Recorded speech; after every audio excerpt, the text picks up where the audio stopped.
Hey guys, it's me again. I spent the day catching up on videos and news and going through ground news and seeing what I missed the last couple days. Been dealing with some family issues and stuff, and found out all kinds of fun things. Seems like JD Vance is even more dangerous to cops than anyone else I've ever met. He had a incident Friday uh, on a motorcade in Tennessee and ran over a cop and didn't even stop to check on him or anything. The motorcade was followed up by an ambulance. Apparently, the ambulance crew did stop, check on the person to make sure they were okay, I guess, but they left them and then rejoined the motorcade. And still to this day, and it is Sunday night at almost 8 o'clock p.m. Central Time, he's not even mentioned it, let alone apologized to anybody, checked on anyone, and the poor police officer is in critical condition. Um, so, thoughts and prayers for his family. I'm sorry that happened to him, but yeah, that's what JD Vance has been up to. And then we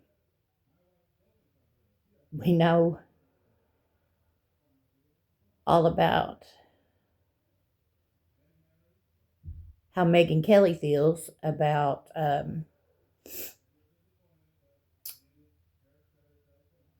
girls. As a woman, for her to make the statement that she made, that she's trying to excuse pedophilia, heaven forbid, with the pedo press in charge of things, that we say anything negative about their actions and what they're doing, because they're all just doing it out in the open now anyway. All these states moving to make it legal for them to consent at 14 so that they can turn around and make it retroactive and excuse what Trump's done when we finally do get to see all the Epstein files. What he's done and what all the other people that he's put into office have done, because, as soon as he finds out they're another pedo, he just pops them right on into an office somewhere, doesn't he? I know that they have sworn in Adelita Gravalda finally and thankfully, and she has signed the petition, and they said it would take like 7 business days before they call the vote.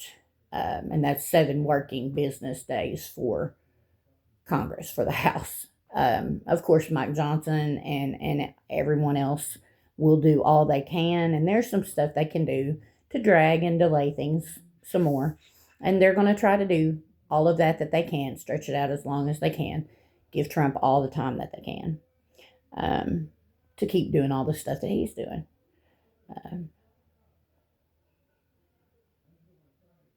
Everything from war on Venezuela, because we've killed 60 some odd people in fishing vessels for no apparent reason, that are in boats so small that they'd have to refill the gas tank 30 or 40 times to reach the USA's land.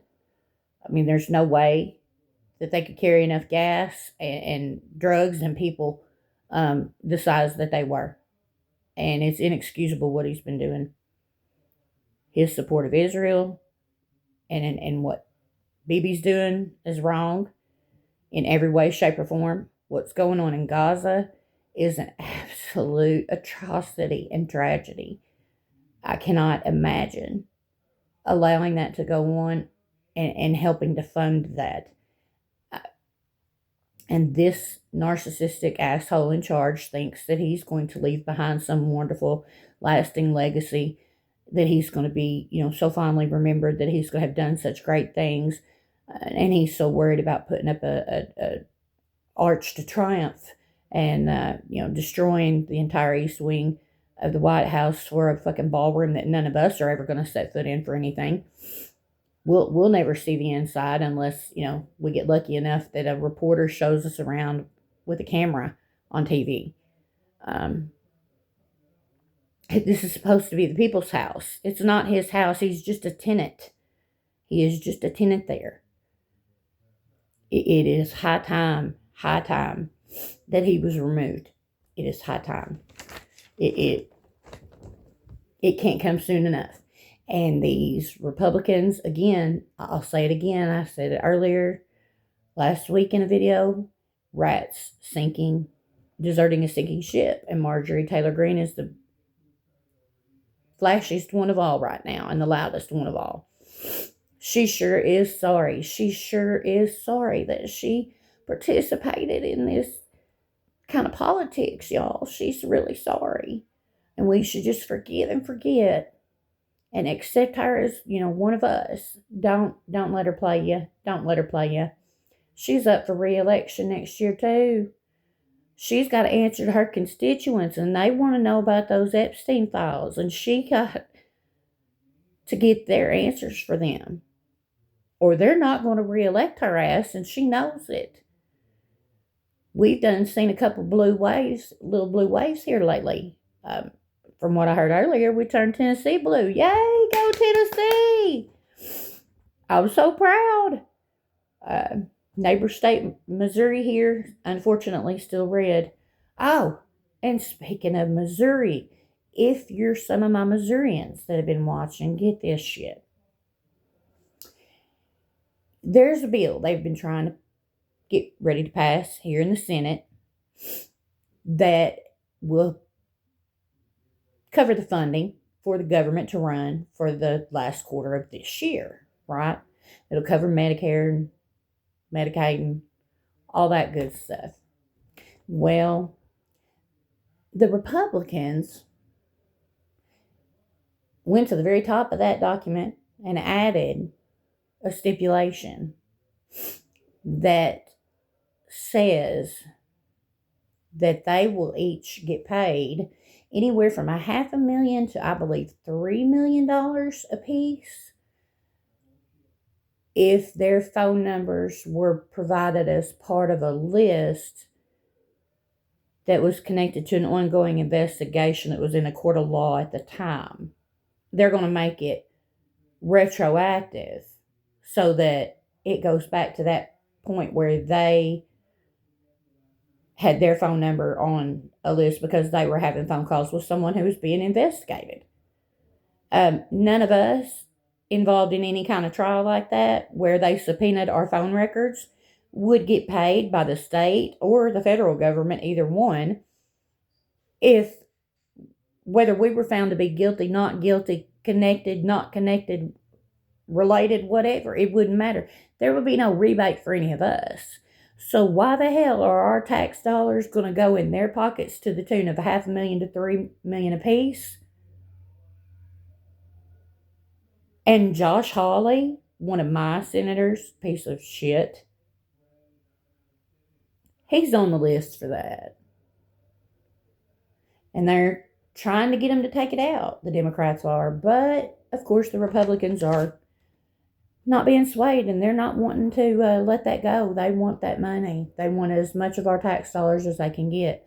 I kind of feel at this point that is Trump's whole plot and ploy and plan to take our country and all of us for every dime that he can for him and all his millionaire and billionaire buddies, and leave the rest of us to rot. It really doesn't matter to them whether we live or die. They could care less. They've shown that.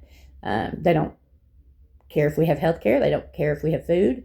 We don't get any assistance with heating or cooling or any of that anymore. We're not helping our disabled veterans. We're not helping our disabled adults who can't care for themselves, who don't have any family. We're cutting the HUD money that provides their housing so that they'll either be homeless or I don't know, dead, institutionalized in a camp somewhere. In Trump's thickhead, he thinks they can get up and go back to work. These are people that are severely disabled, like my 23-year-old son, Riley. He's never going to be able to work a job. There's not a job simple enough on the planet that you could give him that he could ever complete for you all day, every day. But one of these days, I'm not going to be here anymore, and someone's going to have to care for him. And I hope that it can be in an apartment of his own, with his own things, his own space, and not in a nursing home or something like that.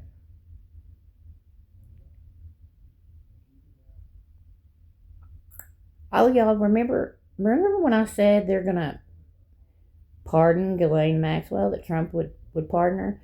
Well, apparently, the warden's been bitching because she's been having to help Miss Ghislaine fill out her clemency paperwork.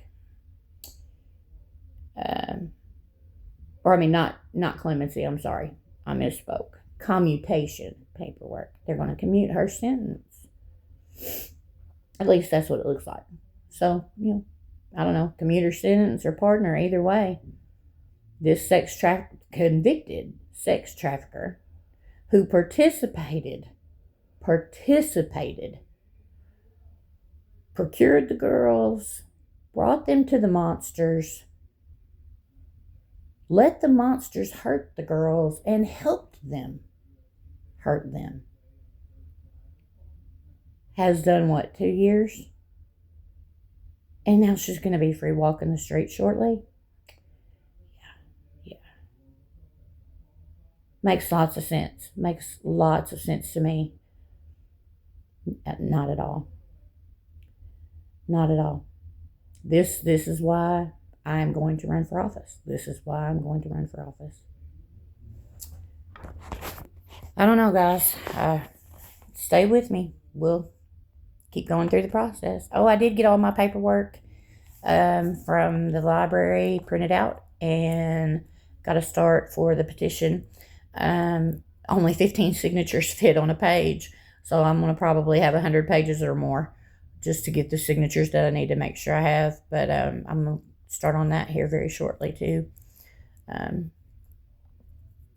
Also, already did the part that I had to do with the IRS registering and giving them access to check my tax records for the last few years, unlike our Pito Perez, who still has never released his tax returns. But I had to make sure and straight up register to do that immediately. That was top of the list. But it's done and completed. This will probably be it for me tonight. Anything new happens, I'll catch up with you guys tomorrow. I hope you get a good night's sleep. Love you. Bye.